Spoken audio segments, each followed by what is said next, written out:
All right, guys, welcome back into another fantasy golf video. Going to be touching on the top plays for this Memorial Tournament. Let's get into it. So real quickly, it was a tight one, as you guys can see by the, well, now you can't. Fantasy score there for a single entry double up, but almost took down a little showdown GPP. That would have been nice. So last week, I would say definitely better to be lucky than good. And that's kind of been the situation the last 2 weeks. So fingers crossed we can keep that up. At the same time, let's be on some better plays this week. And if you were curious about the lineups, here was that showdown lineup. The nice part about this one is that literally all six of these players were in the top like 9, I believe, of the showdown plays for that slate. So very easy to come across that build. Scotty Scheffler was like the only one I really couldn't fit in there. It was a top-notch play there. And then I thought the 3-putt on 18 was really going to cost me there with Tony Finau. It probably did cost me a decent amount of money there, but not the main build. So got lucky there. And I thought Victor was going to give it away too with the terrible back nine after being in contention to win. All right, now it's going to get into this week's coverage. All right, so looking at the tournament this week, we know what to expect, which is great. It's going to be a harder scoring track, which we love to see. Somewhat of a ball striking total driving course. You know, you do need to be on that part of your game for sure. But this is a very interesting week in which we do see a lot of the strokes gain around the green, strokes gain approach, and strokes gain off the tee all be really significant. And I say that because what makes it interesting is that they all three are popping up. Well, strokes gain putting, I'm not going to say it doesn't matter this week because it always does, but this week not as much in terms of winning upside. Don't get me wrong, you need to putt well to make the cut. You need to putt well to finish top 10. Just kind of interested in that aspect. As always, strokes gain tee to green, strokes gain total, those are going to be key as well. We don't see a big difference in terms of like greens in regulation. Wedge game is actually pretty crucial a little bit. Good drive percentage actually. Because of the thick rough, you do need to be hitting fairways. So kind of interesting there. And we can see maybe thick rough specialist here in a second. Birdie to bogey ratio also key as well. So looking at that, we know which key stats to be going in on. We are looking at strokes gain total and effective scoring as normal. We're going to be looking at strokes gain tee to green, ball striking, also looking at strokes gain approach, also looking at birdie to bogey ratio, a little bit of bogey avoidance as well, and then strokes gain around the green. Those are all key stats I'm looking at this week. And Ryan Fox is pulling in a small sample size, by the way. Same thing with Hogard, but they played well when they played on the PGA Tour for the most part. Other than that, we got Scotty, Cantlay, Rahm, Hatton, Xander, Day, Connors, Tom Kim, Wyndham Clark. This is going to be a very kind of fun week, I would say. Last week, I didn't come out with my 9 to 5 member right up until Wednesday morning.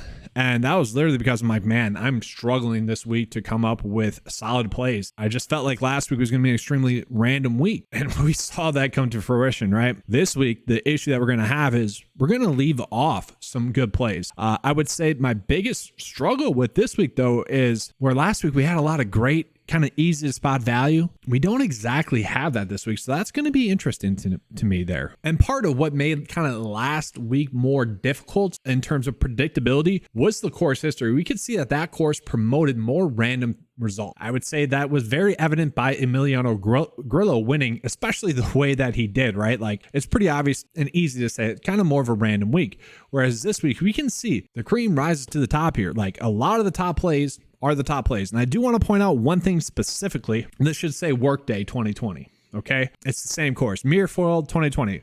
In the COVID year, we saw back-to-back tournaments hosted here. Sure, it played a little bit different in the first tournament of the course that year. Now, it was because of COVID. They did 2 tournaments here that year, okay? The first of the events played a little bit easier than the second of the events. Either way, we did see that the course history from that event actually correlated pretty well. Go figure. So I am including that. So we actually have, this is probably the strongest sample that we're going to get for course history, really the whole season, which I'm excited for. And with that, we can really tell which players to be going in on. So, man, I really like Xander, Jason Day. A lot of people are going to like him this week. Patrick Cantlay, just a stud course history-wise. Xander, gosh, that's just, Tagala popping up in there. JT, Billy Horschel. The interesting thing about Billy Horschel, though, this week is that last season, man, he was due for a win. He was playing like Ricky Fowler, just a good stat fit each and every week, just due for a win. This year, not coming in the best form, so definitely interesting play there. Rory, for Rory standards, not the best, but still solid. Siwoo Kim, mostly good.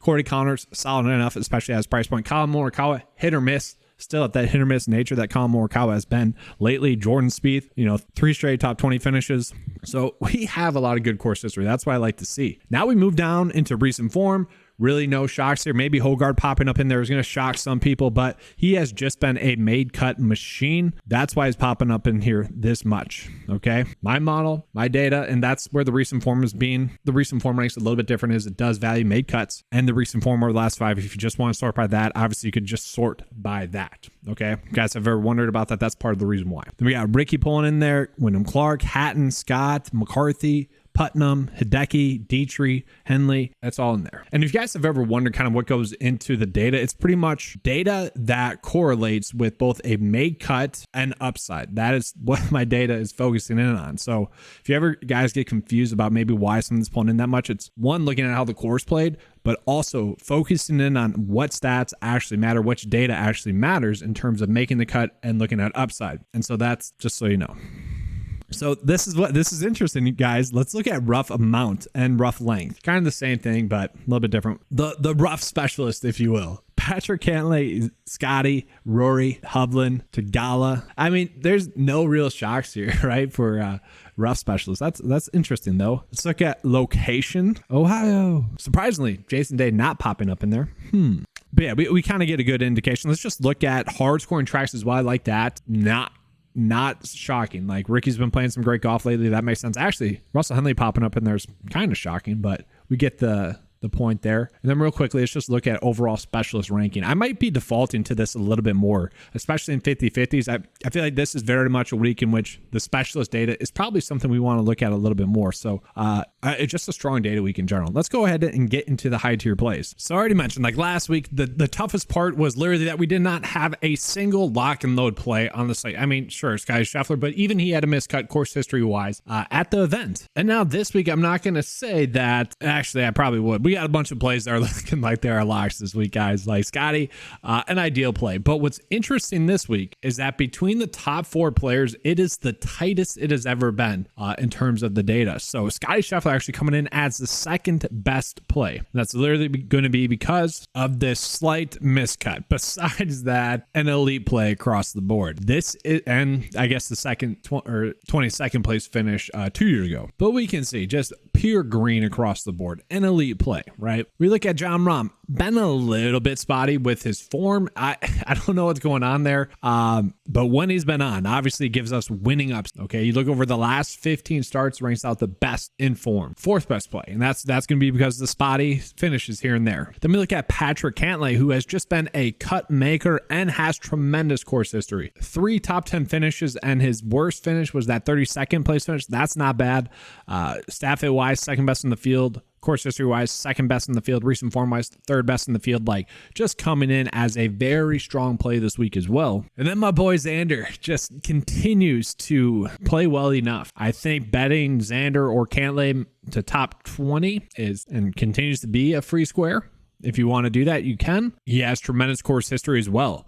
4 straight top 20 or better finishes at this track. Obviously, been a cut maker, has the longest active cut streak going on the PGA Tour. Really, the biggest worry with Xander Schauffele is that eventually he's going to miss a cut. And I guess, like, sure, if there was ever going to be an event where you're going to miss the cut by not having your A game, it could be this week, although I have trusted Xander. He's part of the reason why it's been an awesome season. So those are kind of the clear-cut 4 top plays this week. The question then becomes, who do we play after that? Because it is pretty loaded. I mean, Victor Hovland, obviously, he has been playing extremely well golf-wise, besides the back 9, but he doesn't have the best course history. Jason Day coming in off of that miscut and actually kind of spotty form besides that victory. It's starting to look like that victory is more random rather than, I shouldn't say that because the recent form kind of heading into it wasn't that bad, but you look at his last 4 starts now, miscut first, 69th, 39th, like not elite there. The thing with it is a lot of people are going to love the course history ties,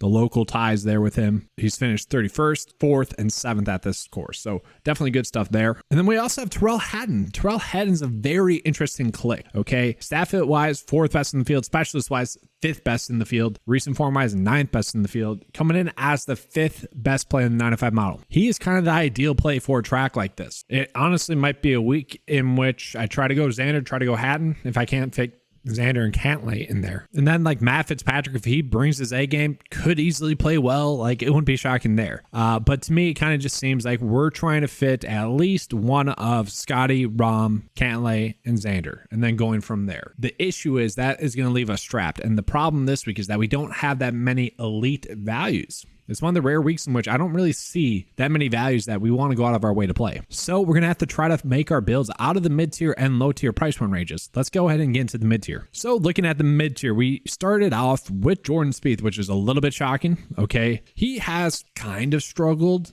Missed the cut obviously last week. 29th place finish at the PGA Championship, which really he didn't play all too well there. He couldn't hit a drive accurately. And if that trend continues, he's going to struggle. But he does have 3 straight top 20 finishes at this track, so that bodes well for him. But overall, kind of looks like he's overpriced. Same thing for Cameron Young, who, yeah, he's made 12 out of 13 cuts, but the miscut was at the PGA Championship, and that had been trending.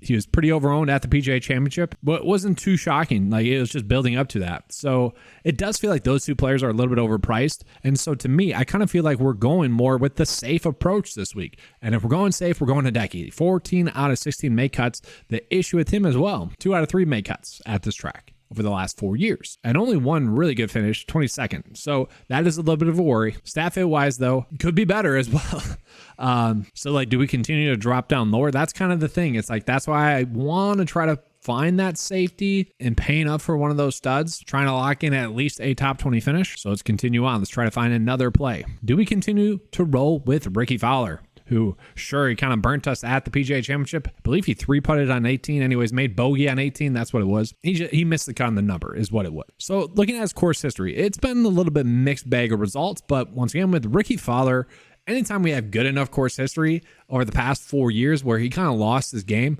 that encourages me because obviously he's a much better player this season than he had been in the past. So course history-wise, 64th, 11th, 10th, 22nd. Stat fit-wise, top 15 in the field. Specialist-wise, top 10 in the field. Recent form-wise, top 10 in the field as well. The only slight flaw in his game is literally coming in off of that PGA Championship, which he finished T6 last week. Thank you, Ricky. Saved my week. And then like a slight bad course history, but as a whole, like Ricky is someone that we need to be playing. Top 10 play this week. So he kind of seems like a starting point, but that's going to kind of be the kickoff of the players that we want to be on. Because after that, we got Sahith Theegala here. 5th and 32nd place finishers at this track. Stat fit wise, that's the worry. Not the best stat fit in the field as a whole, but his game has been good enough. Recent form wise does kind of worry me a little bit. 40th, 56th, but then 5th, 9th, 74th. You know, he's been good enough.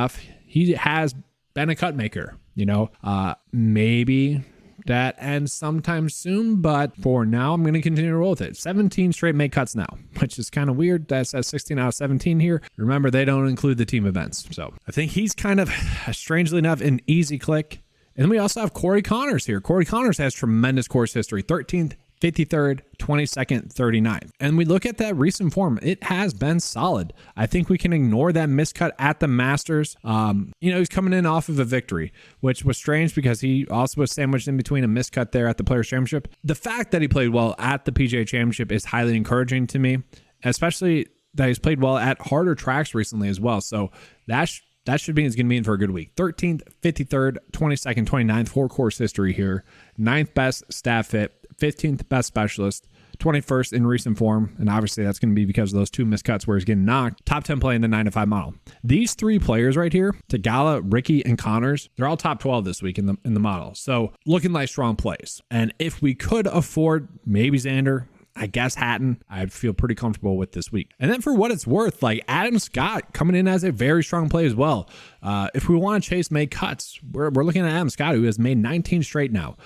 Course history-wise, 67th last year, which not the best, and 16th. So a little bit worrisome there. And stat fit wise, not the best, 44th in the field.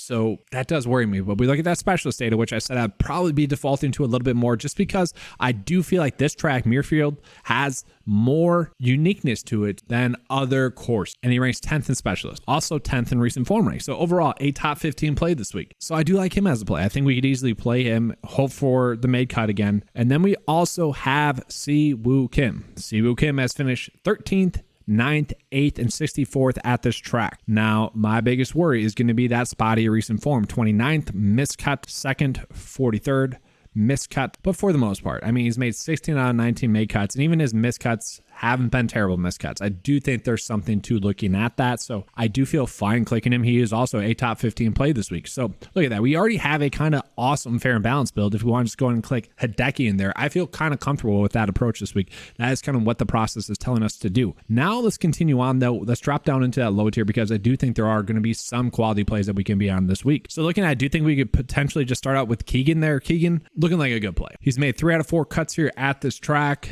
coming in as a top 20 play. Just simply put, been playing strong enough golf this whole season. Wouldn't be surprising to get a top 30 finish out of him. Not exactly someone that's moving the needle a lot, but also someone that you could definitely find yourself ending up on. Denny McCarthy is someone that I'm interested in. Should be a good enough play. Keith Mitchell should be a good enough play as well. Billy Horschel, if you want to chase the recent form with him, you could potentially do that too.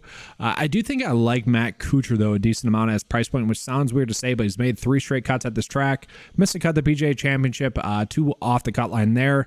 Not exactly a good course for him, but I guess this week wouldn't be either. So there's a little bit of worry there. KH Lee, some of that, casually pops up. We got Adam Hadwin, who's looking like a good play. The issue that I have this week is everyone in this price point range is pretty much properly priced. Like there's no huge edges. Like Ryan Fox, you could potentially play. Thomas Dietrich is someone that is looking like a strong play, and so is Hogard. So if you want to play these 2 more DP Tour players, they're the only ones that seem to be like kind of egregiously mispriced given their form. But I don't feel like they're safe plays. I feel like they're going to play well. We got Jaeger, who has great recent form. You could argue he's a little bit underpriced. Adam Svensson, also probably a little bit underpriced. Justin Suh.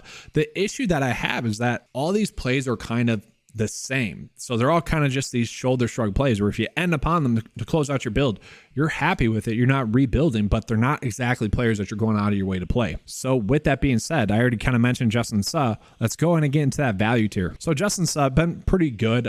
Really the issue with him is just avoiding that big round. If you guys want to end up on him as a value play, I'm fine with that. I mentioned Adam Svensson, 15 out of 19 made cuts thus far this season. Missed the cut at the Masters. Besides that, has been playing pretty well. If you want to play him, I get it. Brendan Todd casually popping up. Kevin Streelman has now had 2 good starts in a row on the PGA Tour, which he had been kind of bad this season.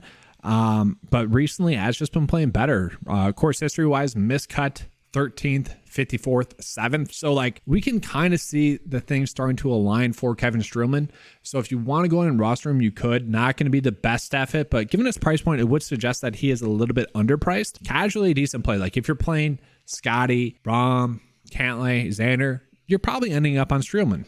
I shouldn't say probably. You could end up on Streelman. One thing that would have really helped my week last week is if I would have ended up on Austin instead of Dylan Wu. Not saying that was a mistake, but it was close. I was close to kind of flipping my priorities there between those 2 players. We've seen some good form here. 4 straight made cuts, pretty good staff hit, coming in as a top 50 play in the 9-5 model, which obviously for a player at 6.2 on DraftKings, we will take that. So we do have some okay values. We got Akshay as well, who, he had a terrible, terrible final round. That's also someone where I was like, oh no, he's going to cost me this week. But he's been playing solid golf. 3 straight make cuts in a row now. We've seen some upside finishes from him when his game's on. Not terrible, but not exactly an elite play either. Robbie Shelton's okay. 1 for 2 here at this track. 2 straight made cuts. Like I'm trying to find something here. And we just really don't have it this week. And that's where I'm echoing probably more of a fair balanced approach. All right, so kind of looking at a first look build this week, this is what I think is going to be a strong build for us. And obviously this is a build that I had going throughout the process of this video. So it does rank out pretty well. Maybe I'll probably end up doing some studs and duds builds because I still want to kind of pay up for that security, pay up for that top 10 upside, but not a bad build. Like it's still kind of early on in the week. I know I'm doing this video a little bit later than I have been. Apologies. And I'm working on a lot of stuff. I'm excited to get out to you guys. I did update kind of the showdown tab last week, which is what I think kind of helped me have a really straightforward week as well. So let's go ahead and get into the core plays and I'll begin out of here. So just real quickly, I want to echo that yes, Jon Rahm and Scotty are the 2 best plays this week, besides the next 2 players I'm going to mention. Scotty's just coming in just elite, okay? If you can find a way to pay up for them, whether that be maybe playing Kevin Streelman maybe or something like that, you could do that. Like you want to prioritize that. But then we also have Patrick Cantlay, who's coming in actually as the best play in the 9-5 mile this week. That's because he ranks top 3 or better in all the key metrics. And like I said, this is the tightest it's been in terms of the top 4 players. Then there's a little bit of a separation. So given that there is a price discount between Cantlay and Scotty, I guess I'd be fine with that. Obviously, I think Scotty does have a little bit more upside. They're both great plays, right? Like we're being picky there. But I also do really like Xander Schauffele. Like we get a big price discount between Scotty and Xander. We get a $300 price discount between Cantlay and Xander. Yes, Cantlay has played better at this track. We like that, but Xander just continues to produce. Longest active cut streak on the PGA Tour, which to me is actually the biggest worry with him. Eventually that has to come to an end. This could be a random week in which that occurs. And I kind of say that because recently he has been grinding out some made cuts and then excelling on the weekend. So yeah, could happen. But from there, I mean, I said at the beginning of this season, I'm like, Ricky Fowler, it's this comeback season. I kind of expect him to win an event. I think he's going to be in contention in one of the last 2 majors, hopefully, if he qualifies for both of them. I think he is. But he's just coming in with tremendous form. Like one of the top players. I don't really get why the pricing hasn't corrected throughout the season. Just continuing to hammer that. And then also, I do really like Corey Connors this week. Safe, reliable play, which sounds weird to say for a guy with 2 missed cuts over his past 7 starts, but more times than not, if we play Corey Connors throughout the season, it's going to be beneficial for us, especially when he's a strong of a play. But that's going to be it. That's all I have for you guys for this video. Hopefully you guys enjoyed it. If you guys want to become a 9-5 member, get access to all the premium golf tools that is available for just $10 a month. Yes, the best value in fantasy golf out there for you guys. I priced it that way for you guys. Also have the prize picks and underdog cheat sheets for prop betting as well.